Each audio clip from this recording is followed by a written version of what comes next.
Hola, ¿qué tal? Soy Payuy y te doy la bienvenida a Rueda la Idea, un espacio educativo en donde abordamos diferentes temas sobre humanidades y ciencias sociales.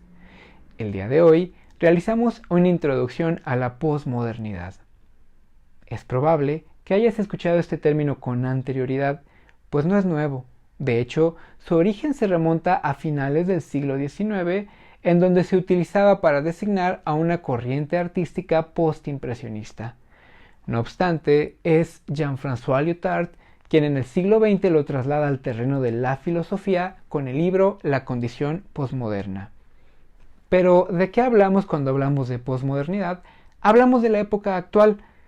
Te podrás dar cuenta que el ser humano ha tratado de designar con ciertos términos a las épocas históricas que se han vivido. Por ejemplo, Edad Clásica, Edad Media, Renacimiento, etc.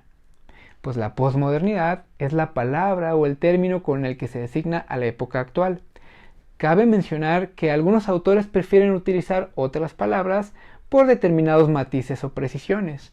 Por ejemplo, Gilles Lipovetsky prefiere llamar a la época actual como hipermodernidad, mientras que Zygmunt Bauman dice modernidad líquida, o Edgar Morin la designa bajo el término edad de hierro planetaria. Pero, ¿qué es lo que caracteriza a la posmodernidad?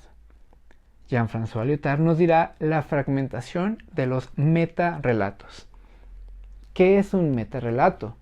Para entenderlo de mejor manera, te invito a que pienses en lo que es un relato. Un relato es la manera en la que nos contamos algo. Por lo tanto, un metarrelato es un gran relato. Pero, ¿qué nos cuentan los metarrelatos? Explicaciones sobre nuestra existencia y la finalidad de la historia. Es decir, los metarrelatos son explicaciones omnicomprensivas que buscan darle un sentido a nuestra existencia y una finalidad a nuestra historia. Buscan responder a preguntas como el por qué estamos aquí, cómo es que debemos de vivir y para qué existimos. Ahora, la fragmentación de los metarrelatos va a tener ciertas consecuencias. Por ejemplo, optar por el no relato o por la pluralidad de relatos. Para entenderlo de mejor manera, te invito a que pienses en lo siguiente. Imagínate frente a un espejo.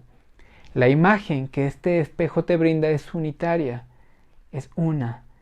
Esto podría tener un símil con lo que es un metarrelato, es una visión única de la existencia y de la historia. Sin embargo, si por alguna razón el espejo se rompiera, se van a generar múltiples pedazos del espejo o fragmentos. Cada uno de estos fragmentos te va a brindar una visión diferente de la habitación. Es decir, si el metarrelato es el espejo y se fragmenta, van a generar múltiples visiones. La fragmentación de los metarrelatos provoca múltiples visiones de la realidad, de la existencia o de la historia. Incluso no solo múltiples visiones, sino la posibilidad de optar por el no relato. Es una paradoja, pero sería el relato del no relato. John Cage, un músico contemporáneo, lo expresa de una forma bastante interesante en su obra 433.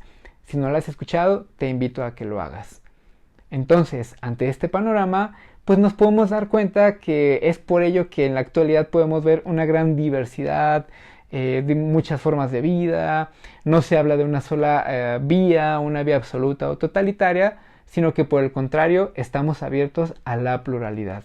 Esto tendrá consecuencias en distintos campos del conocimiento o de la vida de las personas, por ejemplo a nivel estético, epistemológico, ético, político, sociológico, etc. Pero ese es material para otro video. Si este video te gustó, te invito a que le des like y a que te suscribas. Es todo por hoy, que estés muy bien. Saludos.